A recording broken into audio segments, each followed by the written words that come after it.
نبينا القاسم المصطفى محمد صلى الله عليه وسلم وعلى أهل بيت الطيبين الطاهرين. We welcome Professor Muzaffar Iqbal in our university and very happy to visit him again because he has attended our university several times during two last decades. Professor, our session is about the Islamic civilization and renewing it against the arrogancy of the Western arrogancy in science and technology. And God willing, we will benefit your good lecture here. And maybe some of our attendants and audience have a question and discussion you may ask at the end of your lecture. خیر مقدم عرض می‌کنیم خدمت همه عزیزان و به ویژه استاد ارجمند آقای پروفسور مظفر اقبال که برای چندمین بار در دانشگاه ما حضور پیدا کرده و تقدیر تشکر می‌کنیم از معاونت پژوهشی دانشگاه آقای دکتر ستوده که در برگزاری این جلسه اهتمام کاملی ورزیدند و مسئول محترم همایشمون آقای دکتر نصیری و اساتید و حاضرین. خب خواهش می‌کنیم که شروع بکنم. Please start with بسم الله الرحمن الرحیم. الحمد لله رب العالمین والصلاة والسلام علی رسولک الکریم. اللهم صل وسلم وبارك على سيدنا محمد وعلى آله وأصحابه أجمعين.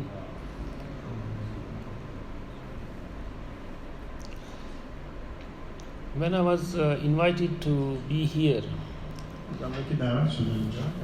a lot of memories of Baqir al-ulum and Qum came to me. تمام خاطرهای خوب دانشگاه al-ulum و قم برای من تداعی شد. Especially my stay in Qum for 3 weeks in 2005. سال 2005 میلادی 3 هفته من در قم موندم. When I was invited by Aga Parsinia for a graduate course on Islam wa Gharb. بحث در واقع اسلام و غرب یک کورسی بود که بهانه شده بود که آقای دکتر اقبال حضور پیدا بکنه و یک ملاقاتی رو داشته بودش از دانشگاه al-ulum. And the transcription of the course, one of the students transcribed it in Farsi and that was published in Qum. اون ترانسکریپشن رو که دانشجو و دانش‌پژوهان اینجا انجام داده بود که بعد ترجمه شد به زبان فارسی و به مرحله انتشار رسید. What I have to say about science, about the relationship between science and Islam, رابطه بین در واقع علوم و دین اسلام and technology and Muslims, فناوری و مسلمانان has been published in Farsi به زبان فارسی منتشر شد in 3 books. در 3 مجلد. Actually now 4 books. I was just given the 4th book yesterday. Yesterday I received the 4th translation. 2 of these books were translated at Astana Quds. My book on Islam and Science and God, Life and the Cosmos.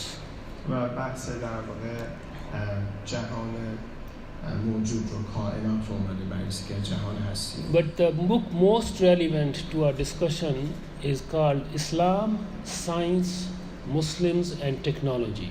اسلام، علوم، مسلمانان و فناوری عنوان اصلی این سرمبحثی بود که جناب دکتر اقبال فرمودند. And what I would like to share with you over the next half an hour این چیزی که میخوام توی نیم ساعت باقی مونده با شما در واقع قسمت بکنم، در موردش صحبت بکنم are some of the thoughts that have come up through the work of different Muslim scholars over the last 50 years. افکاری هستش که متجلی شده از کار اندیشمندان مسلمان در خلال 50 سال اخیر. we need to have an historical perspective ما در واقع نیاز هستش که یه نقطه نظر و دیدگاه تاریخی داشته باشیم در این خصوص in relation to science and technology. در ارتباط با علوم و تکنولوژی و یا همون فناوری. Number 2, مورد دوم we need to be realistic. ما باید یک نگاه واقع گرایانه داشته باشیم And not ideal. سعی نکنیم ایدئالیست گرایانه بیاییم با این برخورد کنیم And by that I mean, by being realistic, I mean that we have to look at the situation of the Muslims وقتی میگیم که باید واقع گرایانه باشیم باید بیاییم در واقع شرایط مسلمانان رو در نظر بگیریم in relation to science and و technology این رو نسبت به بحث مقوله های علمی و فناوری in a بسنجیم very realistic way.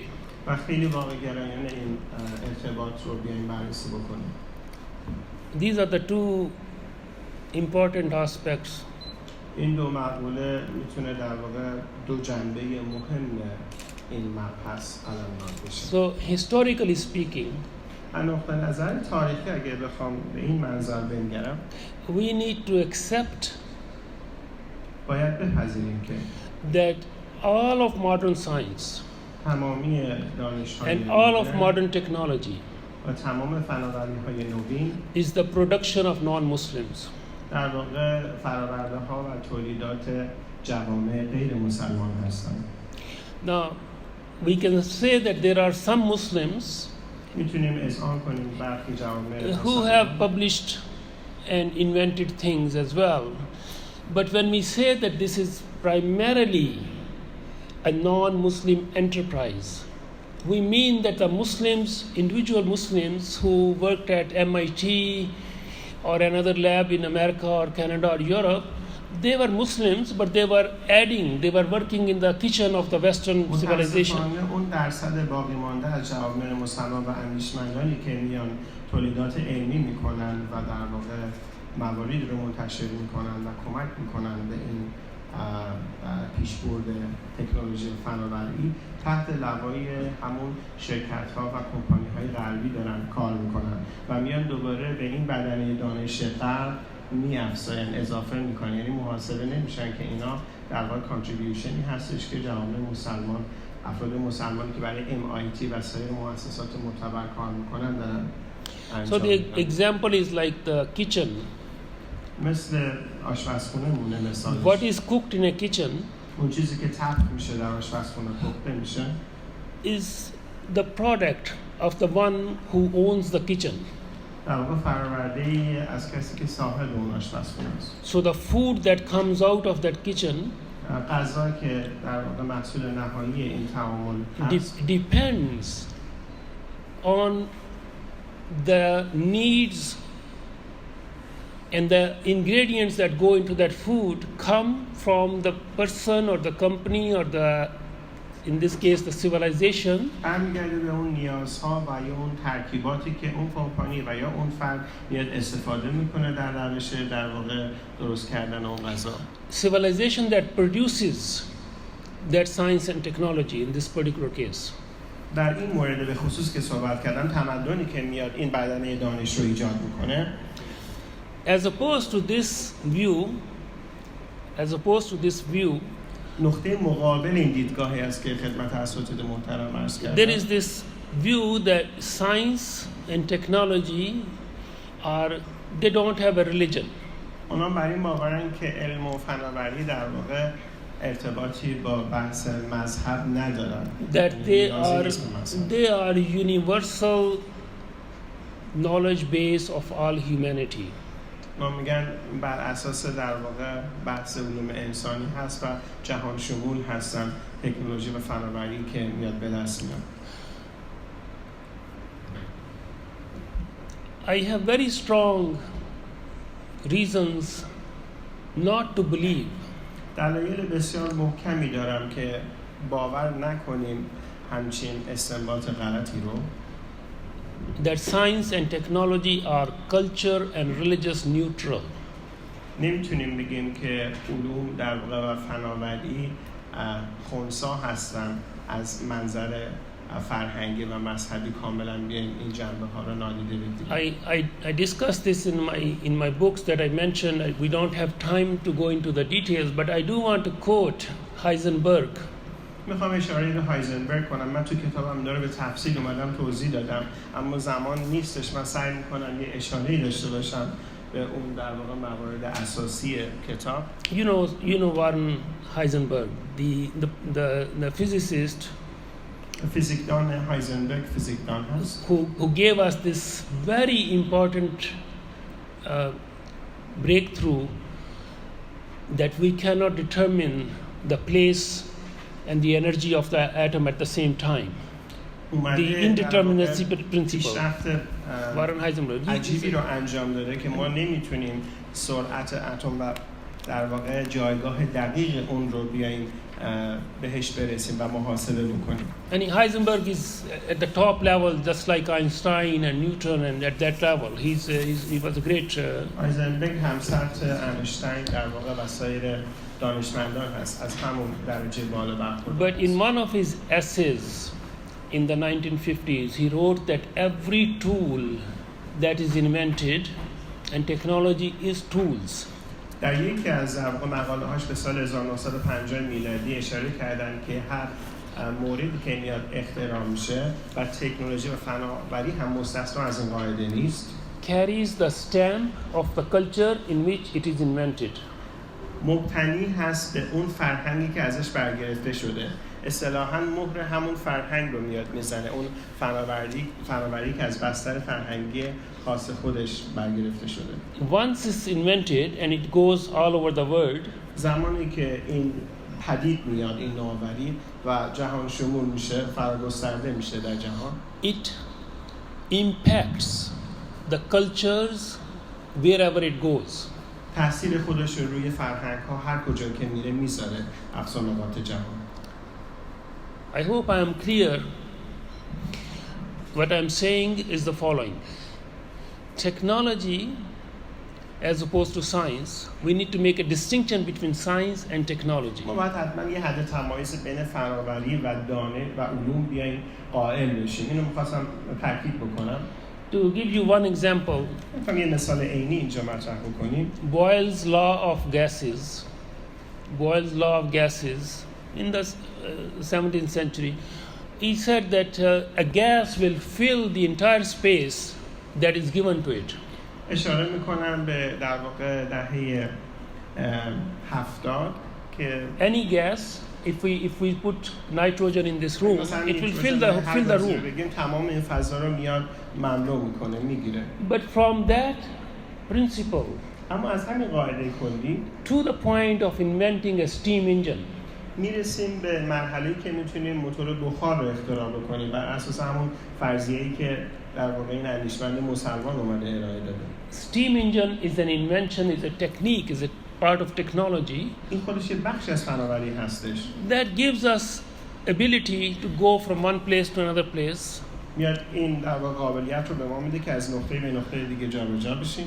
And we use this principle in many other technologies. و از این در واقع قاعده کلی در بسیاری از فناوری‌های دیگر هم ما میایم بهره this I was just surprised to see the Qum after so many years. When I was here, it was a small city, and I walked so many times on the streets of Qum around the Rosa, and it was just everything was accessible. Now there is a jungle of roads around the city, a huge network of roads. The machines which were used to dig to make these roads, these track hoes, these are all hydraulic machines.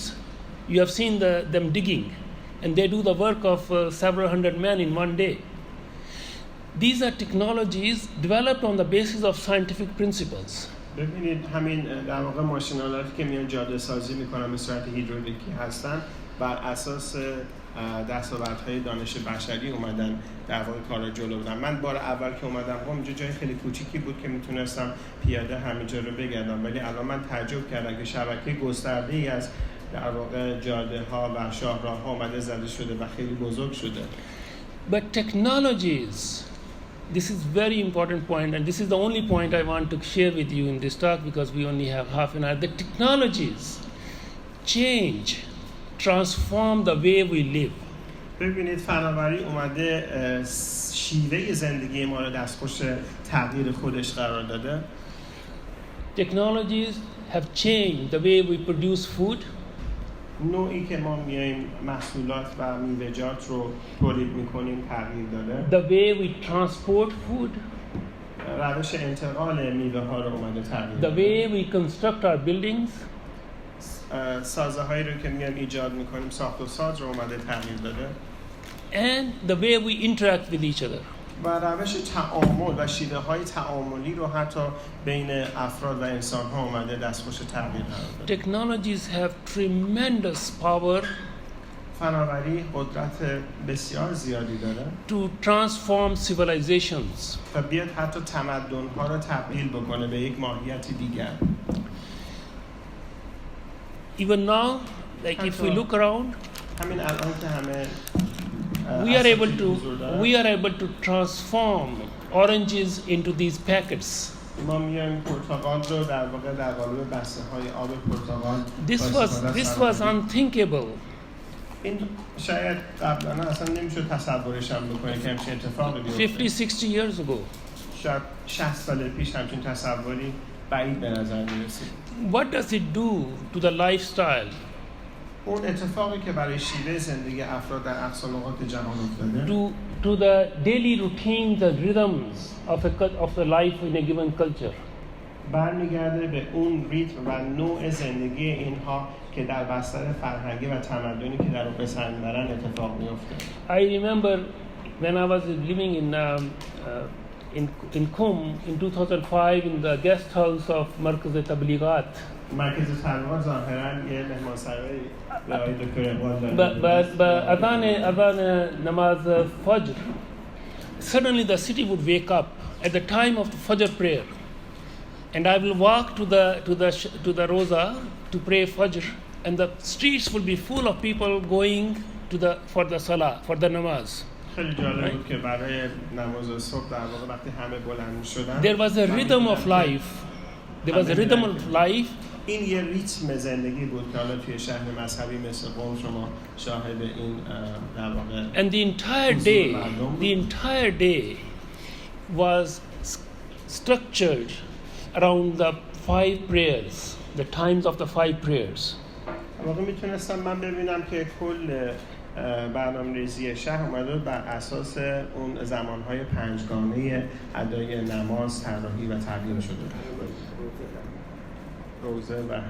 So the foundation of Islamic civilization, the ruh, the spirit, the inner element of Islamic civilization is this contact, human contact with the Creator on a daily basis. All our cities traditionally, they emerged around the Jamia Masjid, about the central mosque. If you go to Fez even now, the old city of Fez, old Medina itself, Mecca, Damascus, Jerusalem, Al-Quds, all of these cities emerged around the central Jamia Masjid in a circular manner.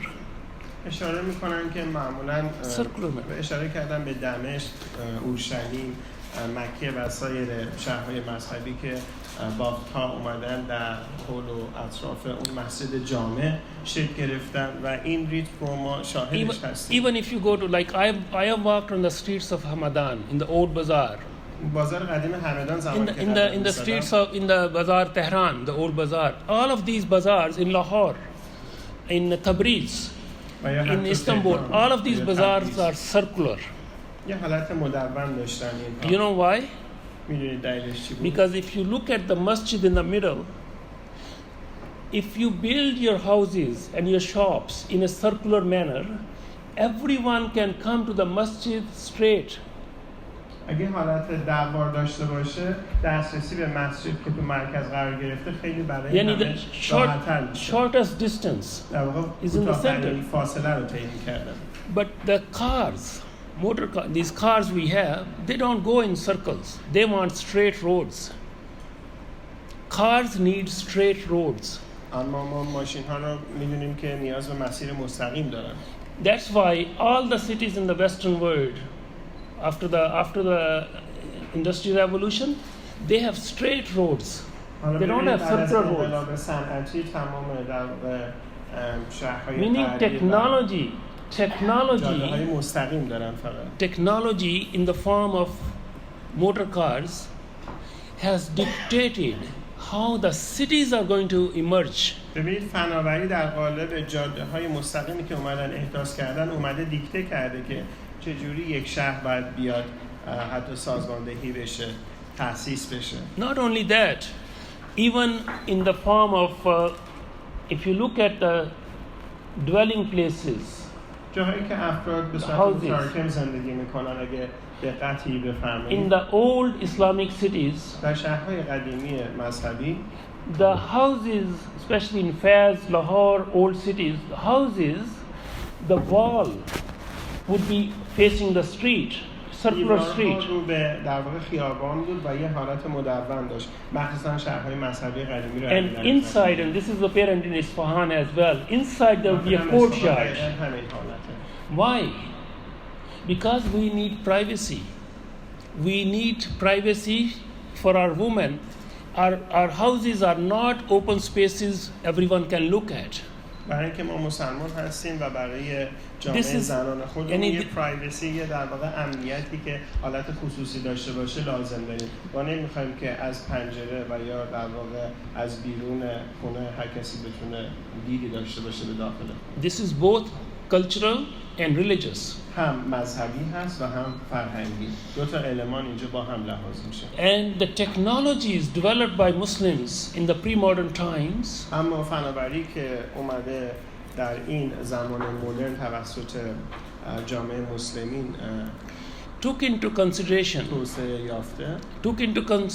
the cultural and the religious needs of the society. اومده نیازهای فرهنگی و مذهبی افراد رو در بطن اون جامعه به خوبی سنجیده و اینها رو لحاظ کرده.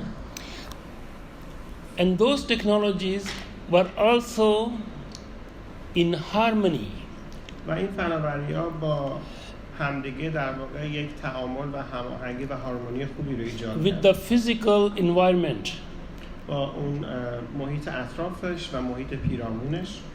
In the old city in Lahore, they built houses and they put clay pitchers inside the walls to keep the houses cold in summer. اومدن استفاده کردن از گل روز در واقع مخصوصا اون بافته مذهبی قدیمی و اومدن این داخل رو به حالت فرو رفته در نظر گرفتن تا بتونن داخل خونه رو خنک‌تر نگه دارن، مخصوصا زمانهایی که تابستون گرمای شدیدی داره. So they didn't have the needs for these air conditioners. They didn't have the needs for air conditioners because air conditioner system, this machine, is a technology. اونا نیازی به سیستم تهویه هوا نداشتن، ایر کاندیشن لازم نداشتن، چون یه فناوری مدرن هستش. خودشون به صورت سنتی اومدن تو اون در واقع ساختاری که تعریف کرده بودن اینو دیده بودن. And it came into the Muslim world from outside along with these square buildings. این سازه‌های حالت مربعی بود و این در واقع اومد در دنیای مسلمانان گسترده شد، فراگستر شد. So this example tells us that architecture, town planning, city planning, برنامه‌ریزی شهری و transportation, معماری، بحث حمل و نقل، transportation, and the way, as I said, how we produce food, how we eat food, and how we transport food. All of these things are lifestyle changing technologies. They transform the way we live. متاسفانه فناوری اومده شیوه زندگی ما رو تغییر داده. روشی که ما میوه رو تولید میکنیم، روشی که میوه رو جابجا میکنیم و تمامی این موارد اومده دستخوش تغییر قرار گرفته. That's why it is not correct to say that technology is neutral, it has no culture, it has no religion. نمیتونیم بگیم که فناوری خنثی هست ماهیتش، هیچ بعد فرهنگی و هیچ بعد در واقع مذهبی نداره. And so is science. همین مقوله مصداق داره در خصوص سایر علوم. There may be a small section of science dealing with theoretical physics, for example, dealing with cosmology. There may be a small element in science that we can say is neutral to some extent, But science is an enterprise that happens in a civilization. It has sociology of science, economics of science, politics of science.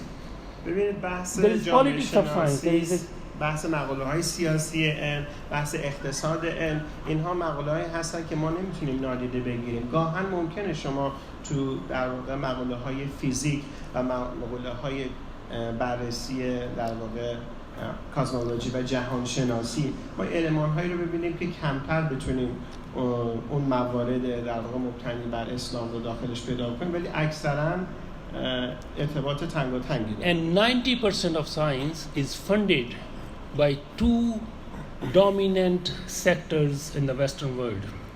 90% این فناوری ها اومدن تامین اعتبار شدن توسط دو بخش فعال در دنیای غرب. One is the Defense Department of Defense. دپارتمان و وزارت دفاع هست. And second is the pharmaceutical industry. و مورد دوم صنعت تولیدات محصولات دارویی هست. Pharmaceutical industry.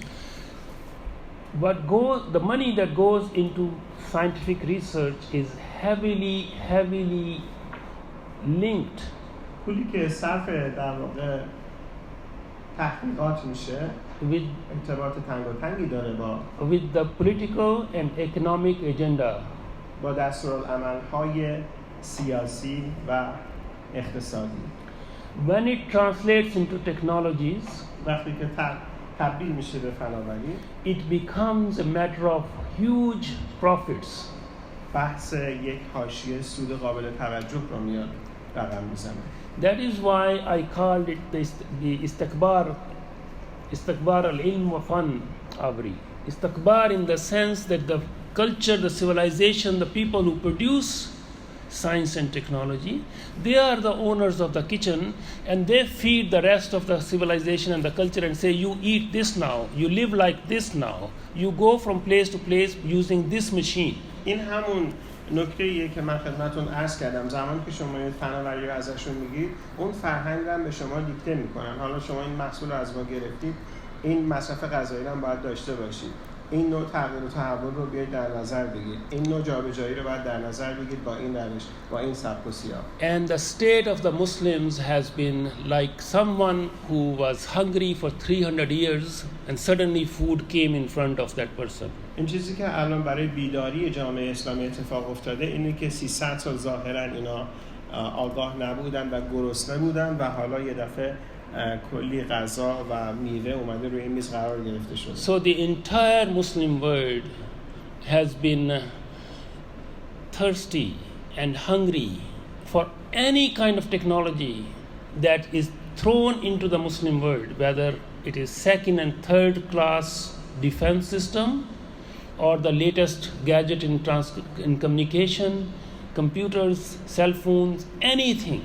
بنابراین شهروندان جوامع اسلامی تشنه و گرسنه مصرف این محصولات پرورده‌های تکنولوژی هستند، مثل محصولات الکترونیکی، مثل تلفن‌های هوشمند و سایر مواردی که اشاره کردم.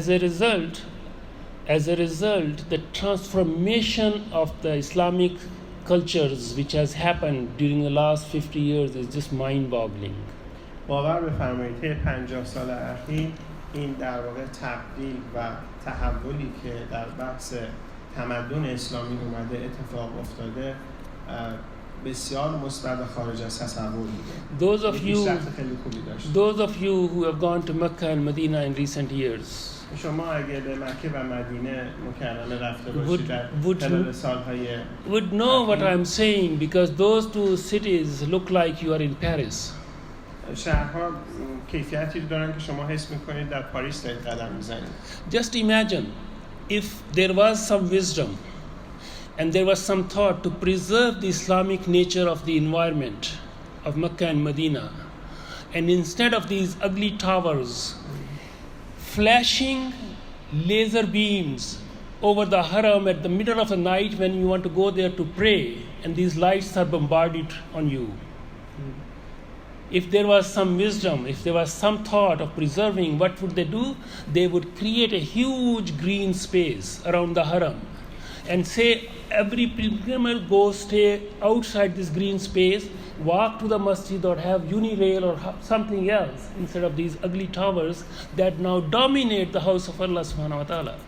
متاسفانه اومدن در واقع برج‌های بلند و زشتی رو زدن که سایه گستر شده به روی حرم حضرت در واقع مسجد الحرام، ببخشید، بله اومده. اما اگه به جای این می اومدن فضای سبزی رو ایجاد میکردن پشت خانه خدا، اگه فضای سبزی رو ایجاد میکردن افراد میتونستن برن اونجا قدم بزنن و این نورهای لیزری که میاد تابیده میشه به جایی که ما میخوایم بریم نماز بخونیم اصلا حالت جالبی نداره. اینها میگه ناشی از اینه که یه خردورزی درست اتفاق نیفتاده.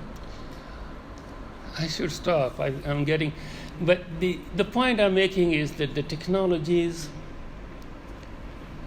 are transforming the way Islamic civilization is unfolding, is transforming the way we live, and is detrimental to the spiritual life of the individual as well as collectively.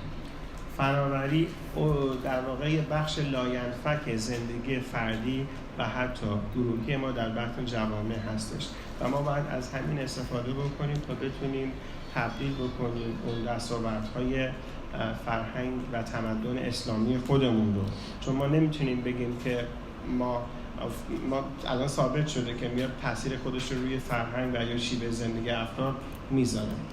I have 2 minutes. I said I'll talk for half an hour. I have 2 minutes and I want to make one last point. آخرین نکته که ظرف 2 دقیقه باقی مونده میخوام اعلام بکنم. I started out by saying that we need to be realistic. من شروع صحبتم گفتم که باید واقع گرایانه به این مقوله ها نگاه کنیم. So the point I want to make as a last point آخرین نکته که میخوام is that no one has any ability to stop this monstrous train for derailing everything that was there before its invention. ما نمیتونیم در واقع بیایم جلوی این monstrous فورسی که میگن اشاره به تکنولوژی داره، فناوری رو بگیره و این داره میاد تو تمام در واقع بخش‌های زندگی ما تاثیر خودش رو میذاره. The infatuation این حالت اشباع شدگی with these gadgets is so that our 3-year-old granddaughters, the first thing they want to learn is to work with these cell phones. دختر بچه 3 ساله میخوان در واقع با این گجت های الکترونیکی، اسمارت فون با اینا بازی بکنن. So the change is there and the destruction is there. نابودی از اینجا اتفاق افتاده، تغییر از همین نقطه اتفاق افتاده. What is it that we can do to protect at least some aspect of Islamic civilization? چه کار میتونیم کنیم حداقل حفظ بکنیم برخی از جنبه‌های ناب در واقع این تمدن اسلامی خودمون رو، حداقل اونها رو نگه بداریم.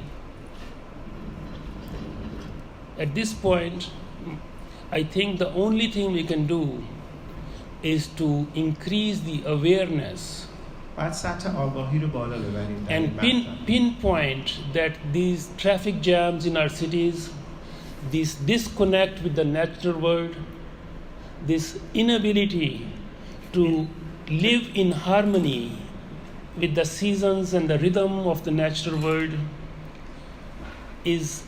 has a direct relationship with the technologies that we are being invaded with.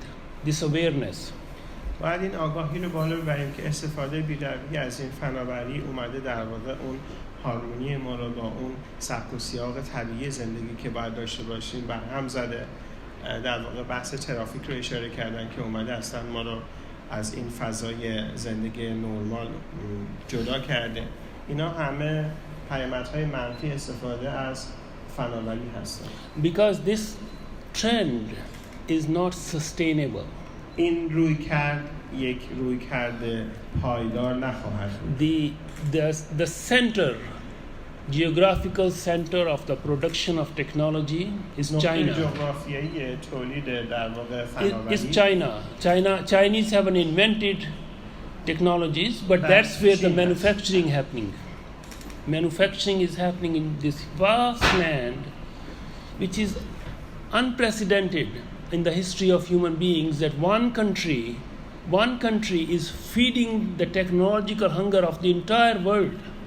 اصلا تو تاریخ بشریت سابقه نداشته که ما یک کشوری رو مثل چین ببینیم که داره میاد در واقع مونتاژ میکنه و همون تکنولوژی رو سریع در واقع میاد به محل عمل میذاره و نیازهای کل کشورهای اقصا نقاط جهان رو برآورده میکنه. این خیلی چیز عجیبی هستش. And the environmental crisis that has come with these technologies و بحرانهای محیط زیستی که به همراه این فناوری نوین میاد تحت تاثیر منفی قرار میده محیط پیرامونمون رو this whole process is not sustainable because of the crisis it has produced, because every single gadget that we have has a certain amount of heavy metal. هر کدوم از این در واقع گجت ها و هر کدوم از این محصولات و فرآورده های فناوری فلزات سنگین به همراه خودش داره که اثرات مخربی رو به روی در واقع زندگی محیط زیستی ما میاد میذاره و این چرخه یک چرخه پایداری به هیچ عنوان نخواهد بود. Those heavy metals are heavy metals.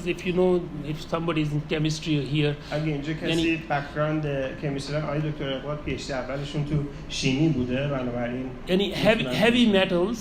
heavy metals that فلزات سنگین are put on these circuits, these green plastic wafers. If you open any of these machines, the TV, this cell phone, anything that is electronic, you will find الکترونیکی رو بخش پلاستیکی you will find a green plastic wafer on which the circuits are made. سبز رنگ داره پلاستیکی. Those circuits contain heavy metal. این حالت دایره‌ای که به صورت چیپ هستن هیوی متال دارن همشون، فلزات سنگین دارن. Heavy metals are source of all kinds of diseases which spread. فلزات سنگین یک منبعی هست که میتونه تمامی این بیماری‌های در واقع خطرناک رو بیاد انتشار بده. And they are the big economic engine right now. The money that is in heavy metals is more than the money that is in gold and silver. الان پولی که در واقع اینا میان از طریق فلزات سنگین به دست میارن منظورشون اشاره به ارائه تکنولوژی فناوری جدیده. از طلا و فروش طلا و نقره هم براشون سودآورتر، منفعت‌زاتر است. Because there is only a certain amount of these metals available. So the point I'm making that this is not sustainable. The rate at which technologies are being produced and consumed and thrown away. ببینید ما تکنولوژی میگیریم، مصرف میکنیم، بعد ضایعات اون رو وارد محیط زیست میکنیم. پس این چرخه نمیتونه یک چرخه پایداری قلمداد بشه. You know how quickly we change technologies. میدونید که با چه سرعتی داره روند فناوری دستخوش تغییر. Every 2 years, every 1 year, there is a new generation of cell phones. There is a new generation of TV. یک سال یک بار ما یک نسل جدیدی از تلفن This has never happened. این قبلا اصلا سابقه نداشت. Never happened in human history. هیچ موقع در تاریخ بشریت ما شاهد چنین برهه‌ای نبودیم. That we will be consuming که ما اینقدر مصرفگرا باشیم so much of the natural resources و بیایم بیشتر در واقع منابع طبیعی خودمون رو and throwing them out. بیایم استفاده بکنیم و بعد اینا رو آلوده کنیم با پسماندهای our grandparents used real pottery to drink water, right? One cup would last the whole lifetime, but we will use this and throw it out. استفاده بی‌رویه هست از فناوری برای اینکه بعد یه لیوان شیشه‌ای باشه که شما بتونید همیشه ازش استفاده کنید و این میاد محیط زیست رو نابود میکنه. So this is not sustainable. So the question is, what is the Muslim world? What is the role of Muslim world? نقش در واقع دنیای اسلام در این خصوص چی میتونه باشه؟ What is our attitude? دیدگاه‌های ما چی هستن؟ Towards these received technologies. Received because we haven't invented them. ما که اینا رو اختراع نکردیم ولی ما اومدیم دریافت کننده این فناوری قلمداد شدیم. We are blind consumers. ما مصرف کننده هستیم. حالا ما وظیفه دنیای اسلام چی است؟ So we are just we are destroying our cultural values, we are destroying our civilization. ما داریم از بین میبریم، ارزش‌های تمدن رو داریم زیر پا میذاریم. So the challenge is how can we live in this modern world and preserve. چالش اینه که چطوری میتونیم در دنیای مدرن امروزی زندگی کنیم و در همون اسنا بیاییم نگه داریم و حفظ بکنیم our culture and civilization and religion. تمدن و در واقع فرهنگ اسلامی خودمون. خیلی ممنونم از توجهی که منظور داشتید.